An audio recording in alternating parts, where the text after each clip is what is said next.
and on the edges and just try to pull out as much dirt as you can. Once you do that, you could take your paper towel and you could just kind of fold it up like that and see if you can just kind of get it into that well, and you can see it picks up a little more dirt. I'll do that on this one. It's a little bit of a bigger well, and you can see what I mean. I get that paper towel in there, and if you just run it along the inside, you can see I'm picking up some extra dirt. Can you see that? Extra fuzz, extra dirt, right? So once you have the inside cleaned, we'll carefully close it. I'm gonna keep one blade open. Actually, I'll use this one because I did some cutting with this, and I don't know if you can see it or not, but there is some stuff on the blade. There's some schmutz. Sometimes if you're opening boxes, you'll get some glue from the tape. And so we like to keep our blade nice and clean. So what I have here, just a little bit of water. So normally if I was doing this, I would be at the sink. I would use a teeny tiny little bit of soap, and then I would use a toothbrush, an old toothbrush. So you should change your toothbrush once a month, right? That's what I think they're saying. Next time you change out your toothbrush, don't throw the old one out, keep it. And now it becomes your knife cleaning toothbrush, and it stays with your kit. So I'm just gonna take a little bit of water, and I'm just gonna scrub the blade. And I like it because it's safe, and it keeps your fingers away from that blade. I could do it with a sponge. I have done it with a sponge, but when I'm doing it with a sponge, my fingers are much closer to that blade. And if I'm drying off that blade, I can get cut. So again, this is about safety. So I like the toothbrush. Scrub, scrub, scrub. You get all of your dirt, your schmutz off, and then you dry it. Take your paper towel, fold it over a couple times. We're going to fold it. We're going to take the back of the knife, right? That's the cutting edge. You take the back of the knife, put the back of the knife into that paper towel, and you can wrap. This way, there's no danger that is going to cut through. And we just give it a couple of wipes, right?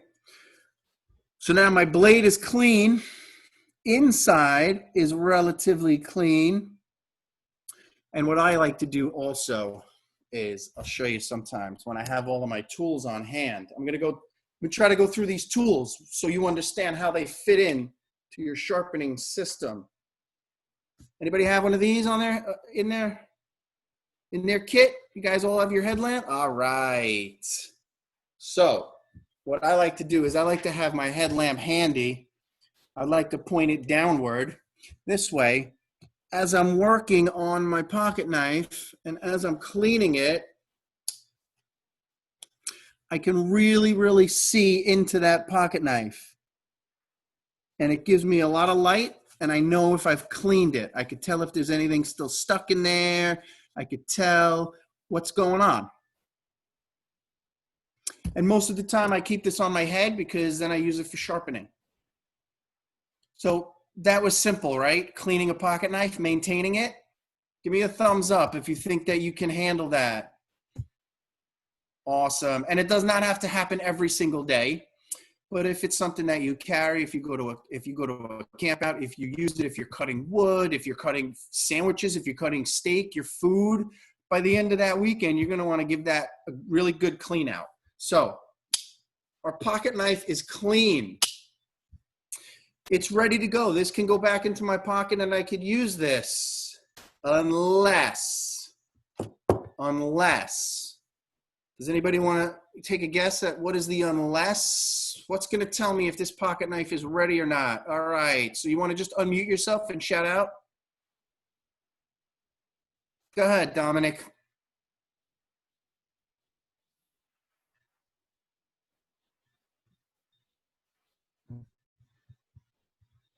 Can you unmute, Dominic? Ah, we can't. All right. Now I can. Perfect. Thank you. You have to sharpen it. The second part of this course is just as important as the first, but I would also say more important. Somebody said something, I missed it. It's dull. It's dull. It's dull. It's also So I want to move into the next phase of this course, and it's not very long. I'm not going to take a lot of your time because some of this stuff is the cleaning part. I think is very, very doable. Billy Waterton, is that you? Are you cleaning? Is that a pocket knife or is that what is that?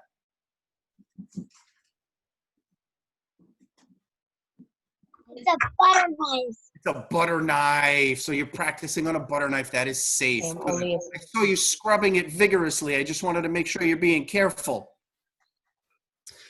Okay, so I'm going to move my cleaning supplies away. My cleaning supply, toothbrush, was the water, is the paper towel, is the toothpick. Those are all supplies you can have. Now, if you have these items on you, you can go get yourself an old pencil case. I know we all finished the school year, and I know that you may have some extra pencil cases laying around the house. Grab one of those and start putting some of these items into the pencil case. This way you have a sharpening kit. And when you go campouts, you have it with you. So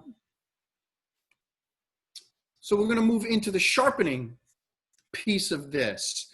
I did forget to mention, I did, and shame on me because I know about being a scout and I know about being a scout leader. I did forget to mention the most important part, which is first aid. Anytime you have your pocket knives out, yep, excellent. Anytime you have your pocket knives out, you want to have some kind of first aid. This is just a mini kit that I have. I keep in a bag. It travels with me, but I have Band-Aids. I have little gauze pads. I have enough that I can deal with a little cut while I'm doing this. So always make sure you have your first aid handy because you may get cut. Sharpening. Now, this is tricky. I have a little bit of a disclaimer for this. I have to just say this right off the bat. None of you on this call today will be a professional knife sharpener after this brief course. My goal is to just give you some pointers. I just want to give you some things to consider and some things to think about. But if you really want to become good at sharpening, you have to practice. And you just have to practice. And maybe you're not going to get it right at first, but you have to practice. All right, I see the little hobo knife there. Great, we're going to get that nice and sharp. So the way that I test my knives is to get this little thin little paper. This is like coupon paper. Any parents out there, if you get your 401k statements in a big book, that's really thin paper. I save those. This is just an old kitchen knife that has been sitting in a drawer.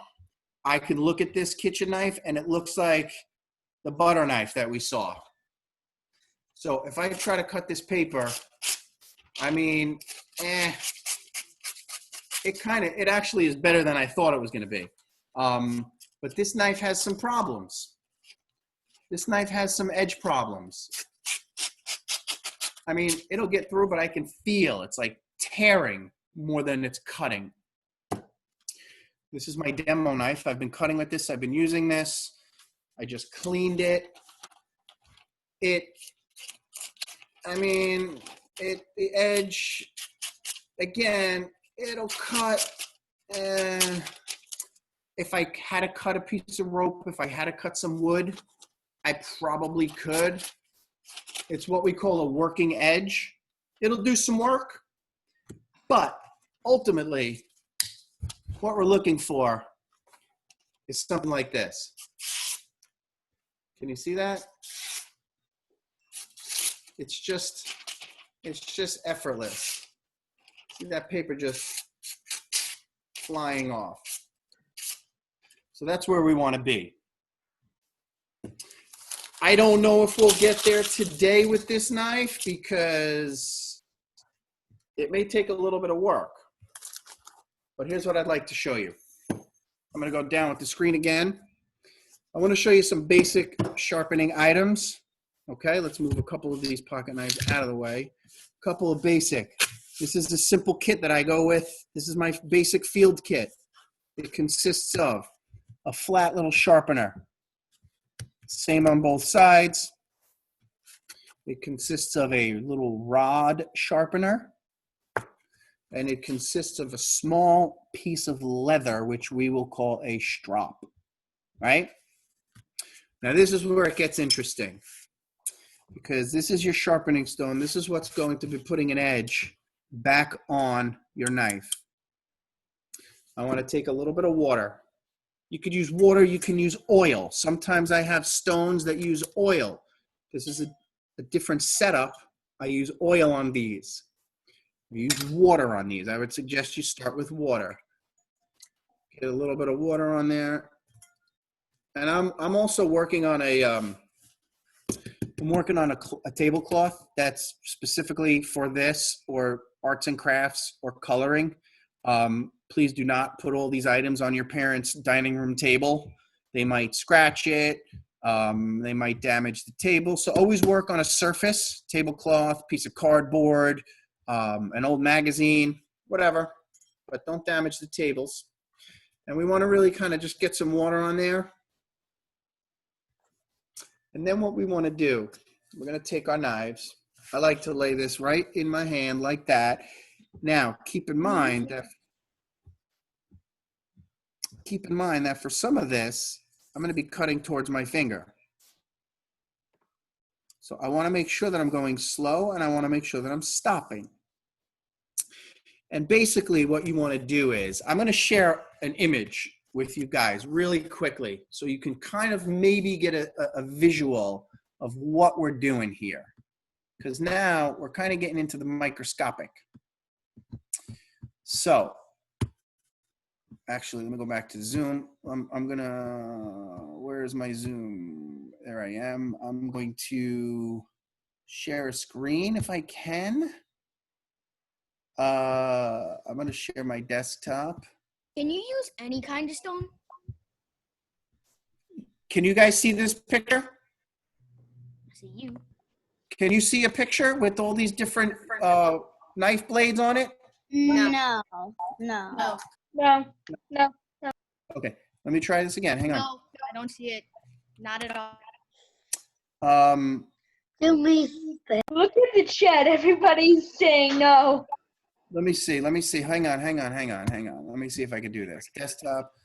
Let me share an application. Here we go. So you should be able to see this. Can you see this now? Yeah. Okay. Yes. Oh, I can, Yeah. yes. Okay, perfect.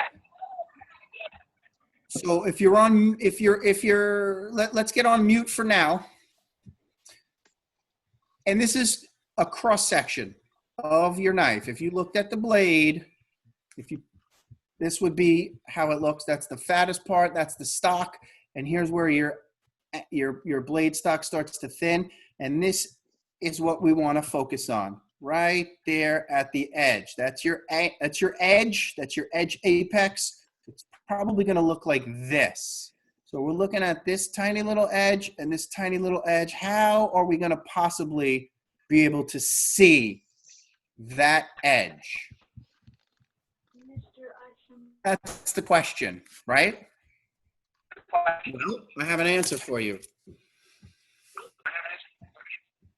It's a magnifying glass, right? If you have your magnifying glass and if you have your pocket knife on you right now, take a look at your edge. Let's make sure it's dry. Mine's got a little bit of water on it. Take a look at your edge.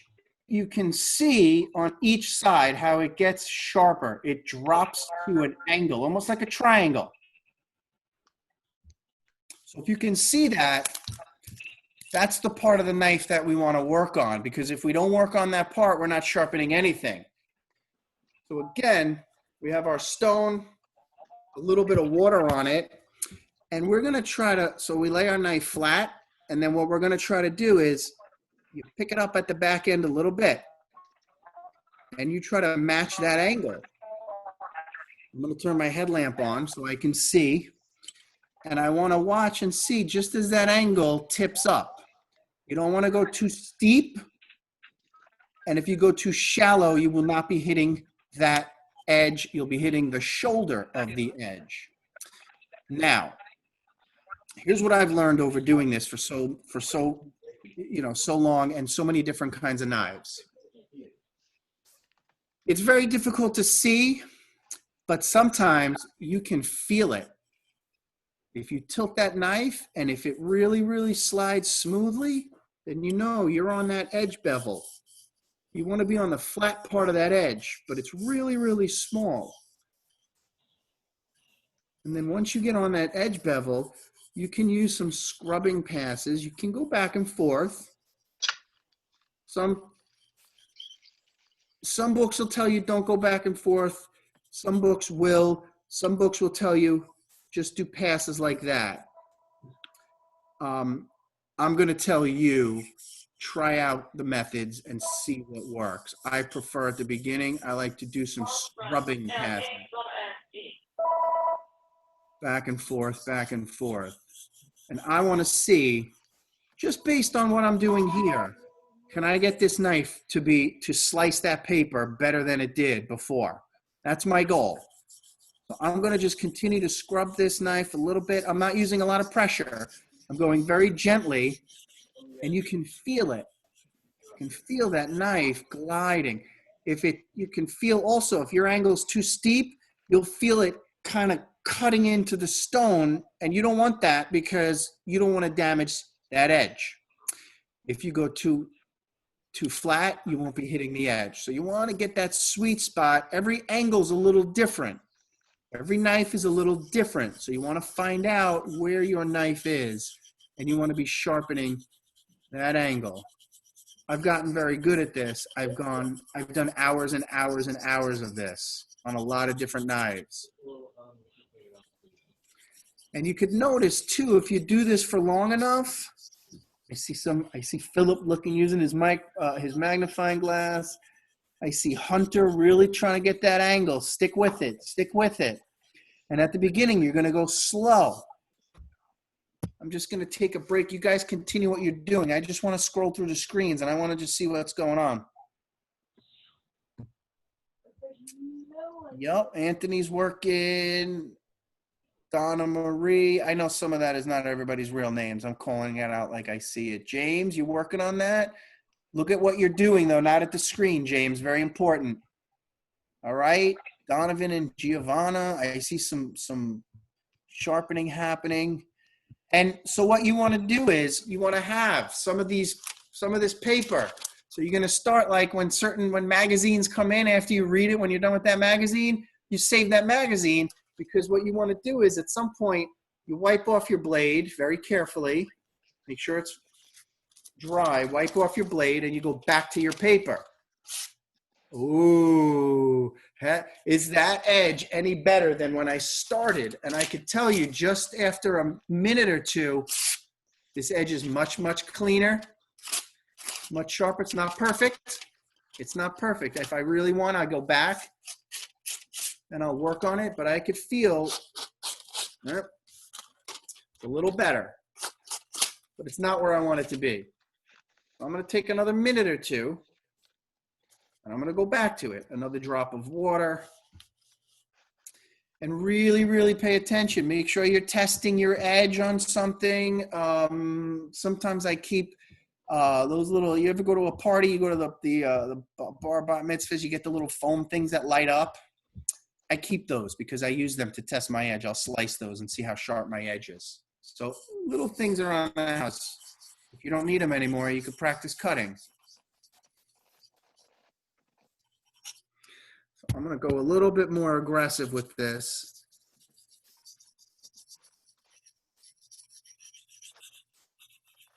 And make sure you're matching that angle of that edge.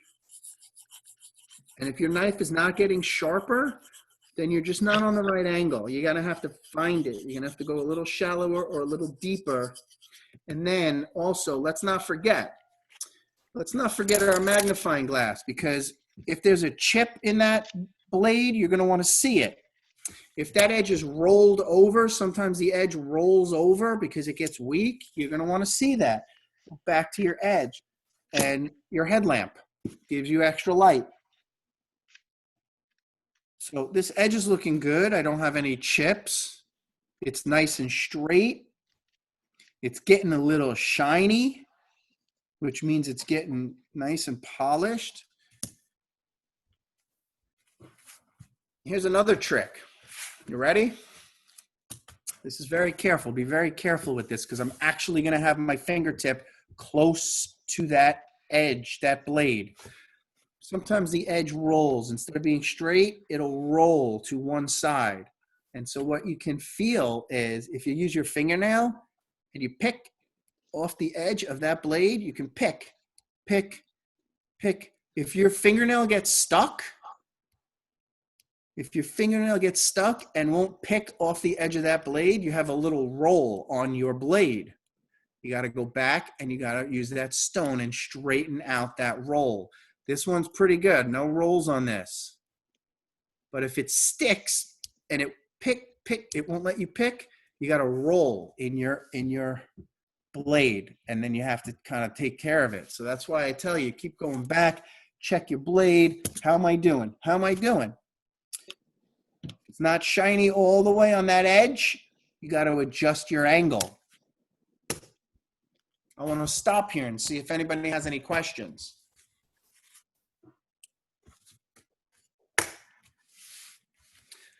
Yes, question, Dominic. Can I use a simple rock? Oh, so was that you before that asked that question? Yes. Okay, it was a good question. I'm glad. I forgot. I'm sorry. The question before was, can you use any stone? My simple answer to that is no. And I say that because not every stone is going to be flat enough. Not every stone is going to be fine enough. If you get yourself a sharpening stone, it's very, very flat. It's designed to be very, very flat. You need an actual complete flat edge to be able to sharpen a knife. The barking is my dog. That's okay. You could just mute yourself if you don't have a question for now. So I would recommend you start with something like this. You can go on Amazon. You could put in pocket sharpening stone, something small. These things are less than $10. So if you have allowance or if you have a parent that wants to invest in your sharpening skills, these things, you could probably get them for $5, $6, $7, and they work really well. And it's perfectly flat, and that's where you want to start. There are also other ways to go. There are certain other stones that are made that have diamonds in them. Yes, diamonds, like fancy diamond rings. They have little tiny microscopic diamonds crushed and embedded.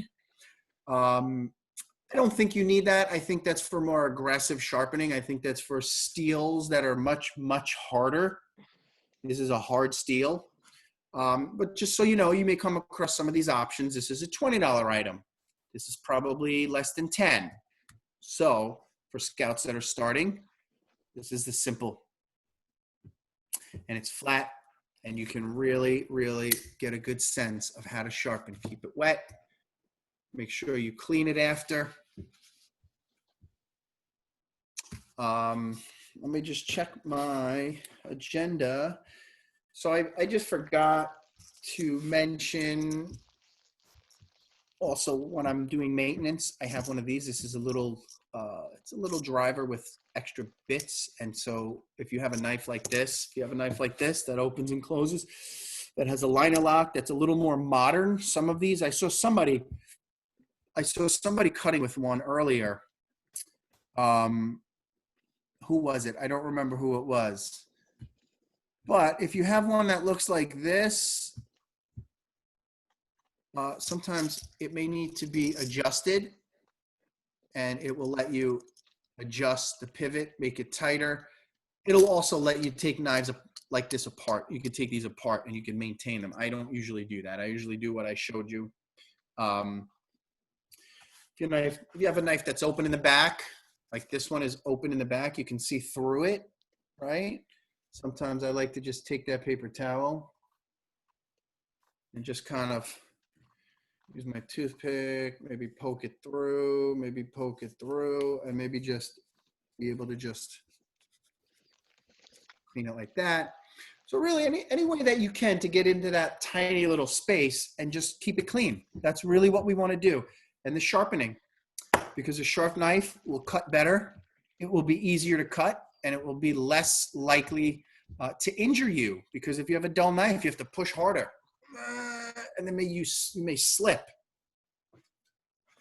So this is practice. This is practice, practice, practice. Sometimes I use a little oil. This is specific knife oil, but if you just had mineral oil around the house, I just put a little oil in the pivot, and then I would just open and close a couple times. So that's really kind of like part 2, because like I said, the first part I'm dealing with, okay, how do we open this? How do we close it safely? Because believe it or not, a lot of scouts have never done that before. Never opened up a pocket knife, never closed one. So that's what I do, part 1. Part 2 is keeping it nice and clean.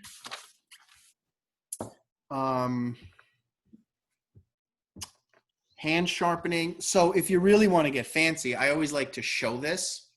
So you see that if you get fancy, there's another way to go. This is something that is a fixed angle, right? So when I sharpen this by hand, I have to rely on myself to find that angle, right? That's what we're doing.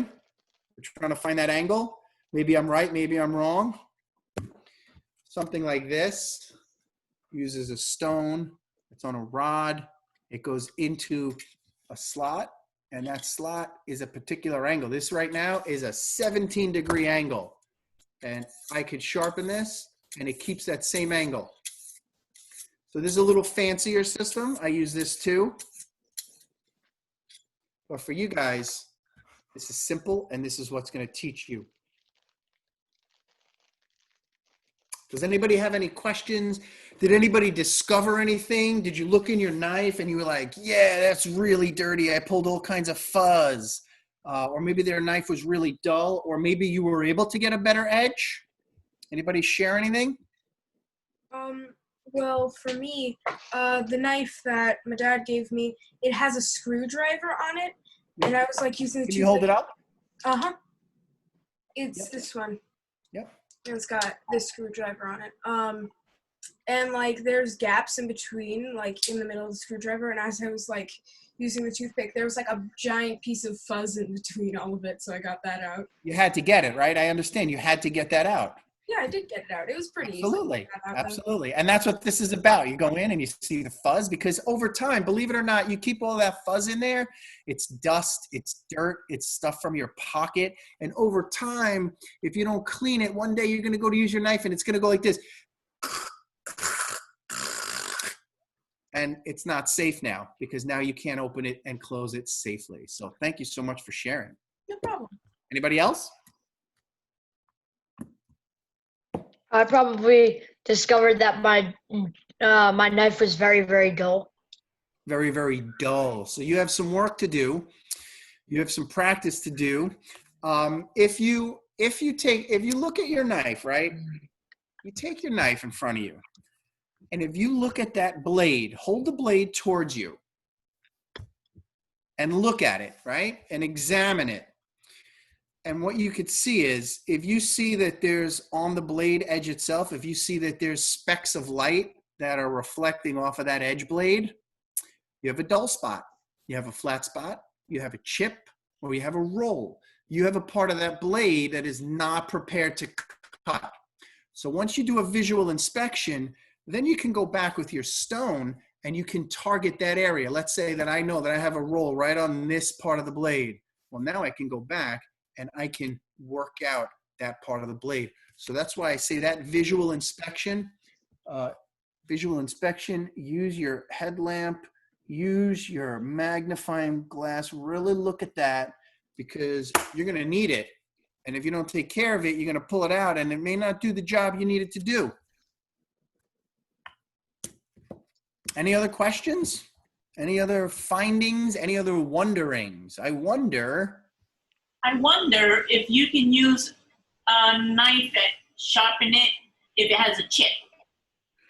You can use a knife if it has a chip. It is not ideal, depending on how big the chip is. So you'd have to sharpen it.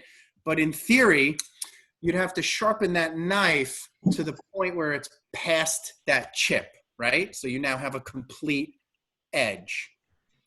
Depending on how deep that chip is, you might have to take off a lot of metal. It might be a bigger job to do.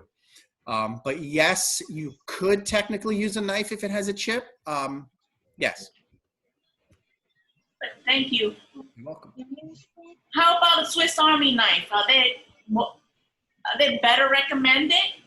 So here's the answer, because that's a parent question, and I'm glad that you asked it, because I also do a series where I recommend pocket knives for scouts for first-time purchases. I've done a lot of research. I own a lot of pocket knives. Some of them I recommend, some of them I don't. So in full disclosure, when I started teaching this, when my son was in 3rd grade, he now just earned his scout rank, so he has crossed over. So this is a couple years ago. I've done this class for a lot of different groups of 3rd graders.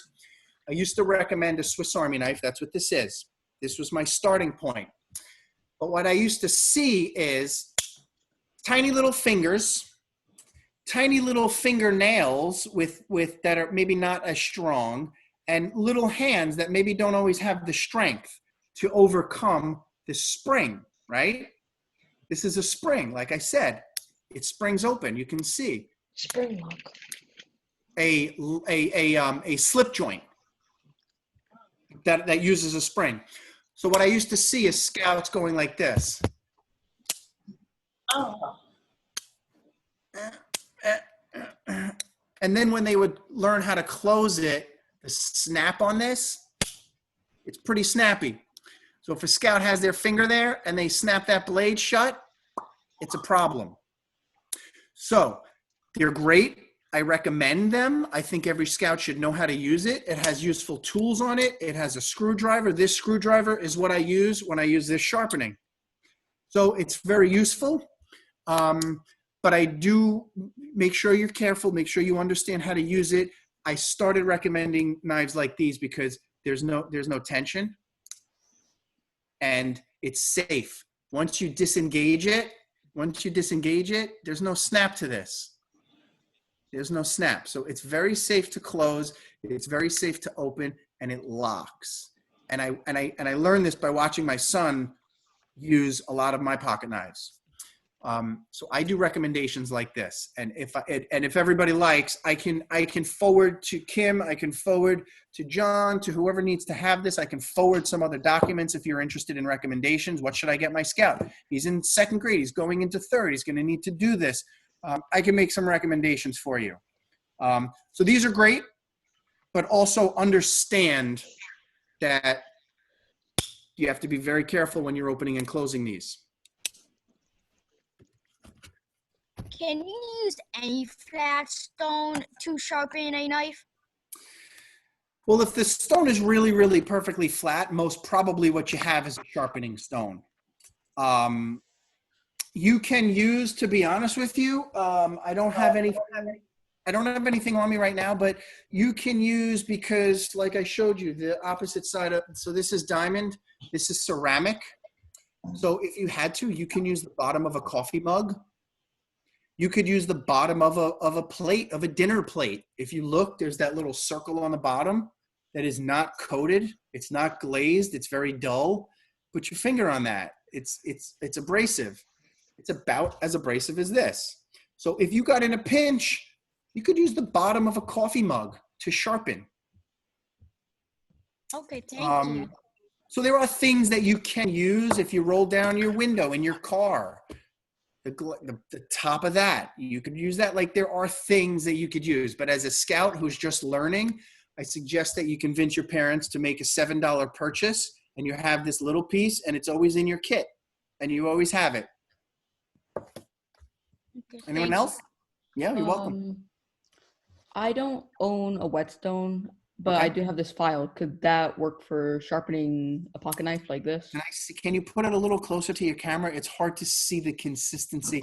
So typically speaking, that may be a little too coarse for a pocket knife. I don't know what the grit is on it. but it may be a little coarse. You may want something to be very, very fine, because if you get a really good magnifying glass, or you get something like this is also something I use. I picked this up at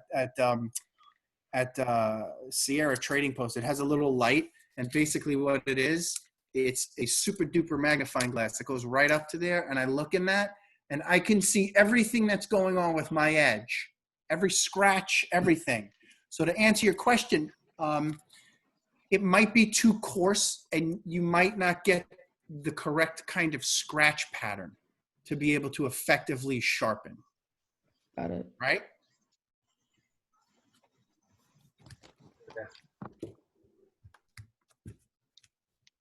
Anyone else? What is steel used for? What is steel used for?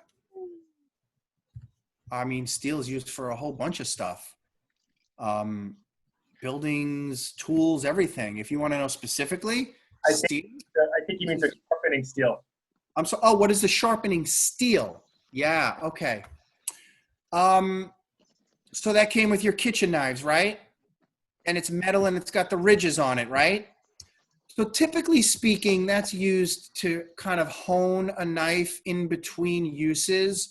That would probably do a better job of straightening out if your edge has a roll on it.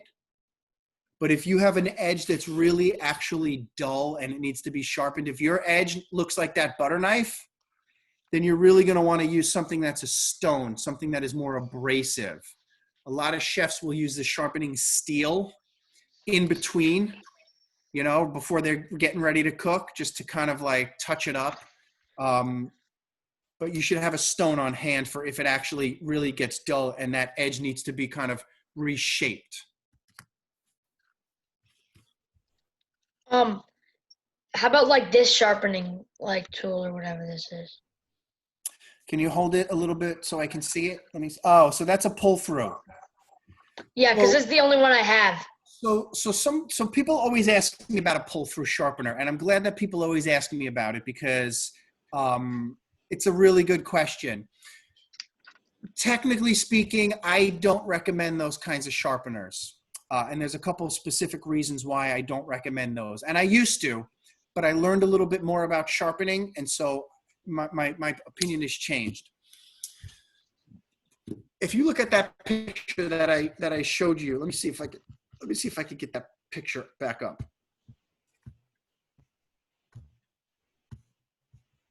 So if you look at that picture, right?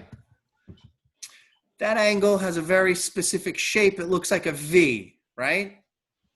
This angle looks like a Yeah. V. This angle looks like a V. Are those V's all the same?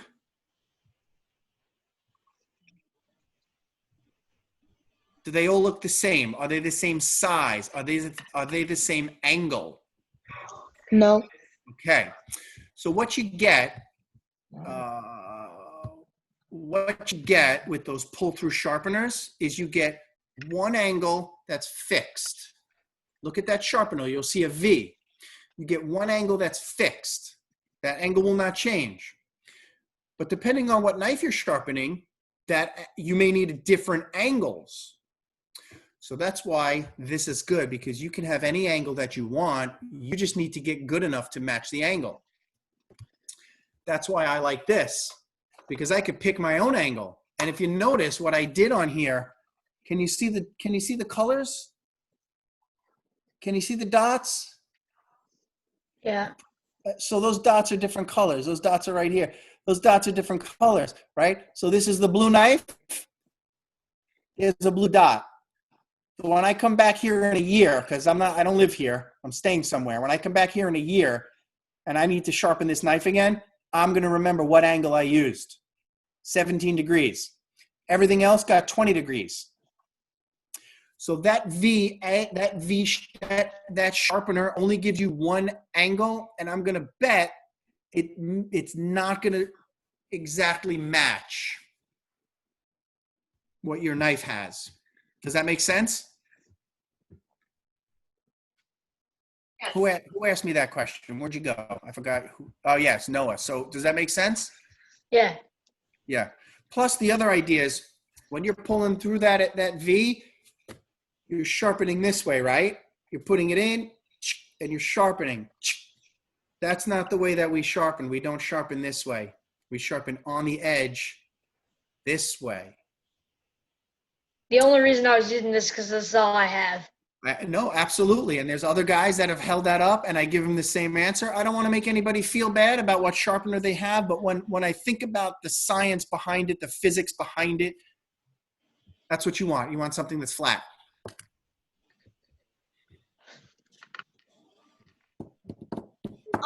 What would happen if your blade isn't shiny? Like, what does that mean?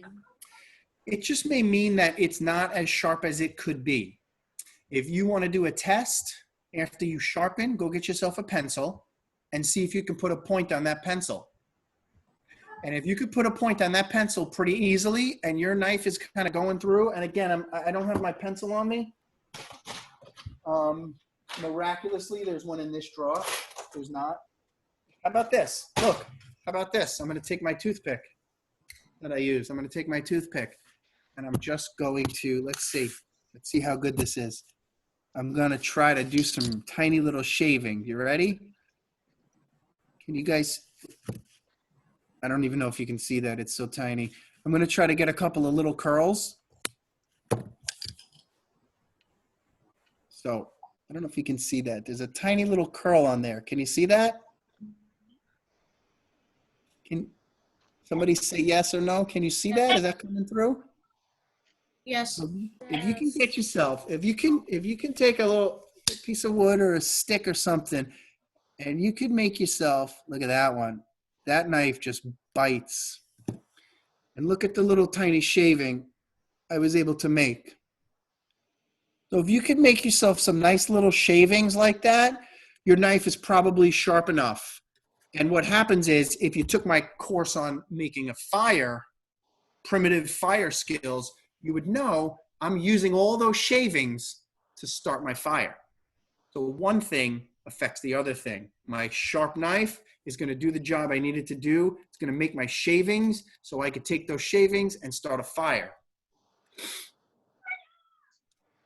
At the end of the day, when I'm done sharpening, I take all my tools, I put them in my little kit, it rolls up, and I take it with me. So if I know I'm hanging out at a campsite and there's going to be people there with pocket knives, I could check them. If I need to, I can sharpen them, or I could teach them how to sharpen. So if you have an old pencil case, you can start taking some of your tools, put them in a little bag, and have it with you. That's your kit. So my timing is perfect today. I have nothing else to share with you unless you have more questions. I have a question. Sure. Could you use a mechanical sharpening wheel? You absolutely can use a mechanical sharpening wheel if you have access to that. There are systems that are sold for professional sharpeners that are actually that, a big mechanical wheel. Again, you have to be good enough to make sure your angle is right and consistent and steady, because that wheel is spinning. So yes, you can. Would the RPM affect that? Yes, it would. If you have a wheel and if it's too abrasive and if your steel is soft, this is a softer steel, it'll sharpen nice. It will not hold an edge as long. I will have to sharpen this more. This is a harder steel. This steel will stay sharp for much, much longer. If I have a steel like this and I'm going too aggressive on that wheel, I'm going to take off too much steel and I'm going to damage that edge and I'm going to have to start over. So yes, the RPMs, how fast it's spinning and what it's made of will certainly affect the edge that you get on your knife. Okay. These are good questions.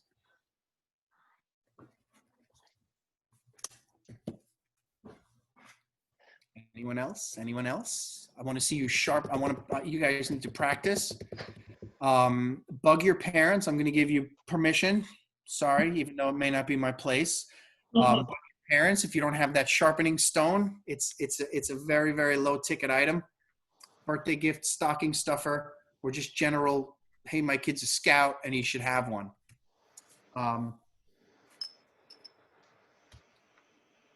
All right, I see Hunter's got one. I don't know if I'm calling people the right name, but I'm shouting out what's on the screen. Good. Billy Waterson's got one. All right, guys. If there's no other questions, I'm going to let you go about your day. Hold on, I got a question. Okay? Sorry, I was just raising my hand. I didn't. I'm know sorry, that we Dustin. did- I didn't see you. Go ahead. Hey, Sandro.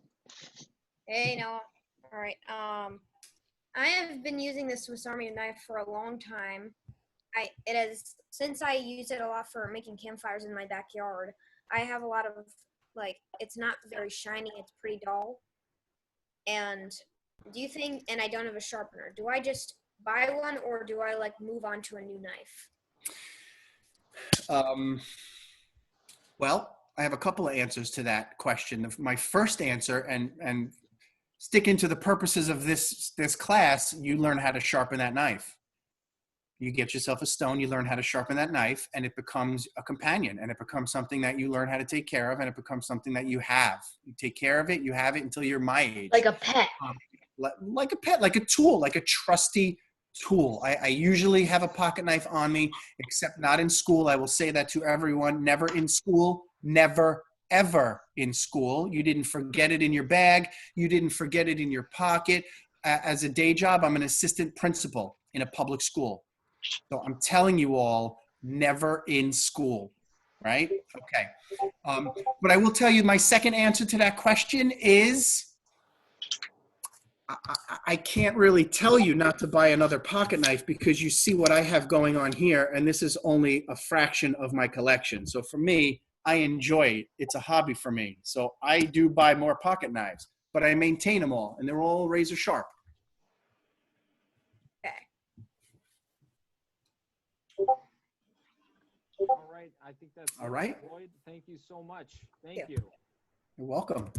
All right, everyone. Thank you. Have a good lunch. We'll see you again for our 3 o'clock guest speaker. It's Suez doing a tour of a water treatment facility. You can say bye. So thank you everyone so much.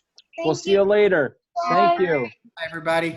Thank you, Bye. Lloyd. Thank you. Bye. See ya. Thank you. Thank you. Thank you. Thanks. Welcome. Hey, Henry. What's up, Henry? Bye. Bye. Thank you. Thank you. Thank you. No, there you are. You're on Logan's. Thank you, look. baby. Tim, do you want to hang back? Where's Lee?